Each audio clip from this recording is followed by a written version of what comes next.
Look at me straight in the eye. Do I look like somebody who is bitter?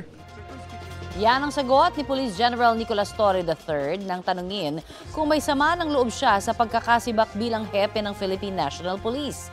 Wala rin daw siyang tampo kay Pangulong Bongbong Marcos na nag-utos nito. Sabi pa ni Torre, good soldier lamang siya na sumusunod sa mga direktiba. Nag-file muna raw si Torre ng vacation leave para pag-isipan ang mga nangyari. Kinumpirma naman ng Malacanang na may bagong posisyon na iniaalok kay Torre pero hindi pa sinabi kung ano ito. Let's just wait for the official announcement. Pero sir, tatanggapin niyo kung meron. Let's just wait. Masyado namang nauna ang karwahe dyan. Pag tatanggapin o hindi, wala pang ang announcement.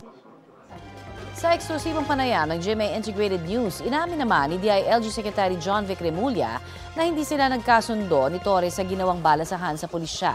Hindi ito inaprobahan ng NAPOLCOM pero ipinatupad pa rin ng dating hepe. Hiningi raw ng Pangulo ang rekomendasyon ni Remulla kaugnay nito at sumunod na nga ang pagre-relieve kay Torre. There's a difference between me and the general, and he refused. He insisted that his system be followed.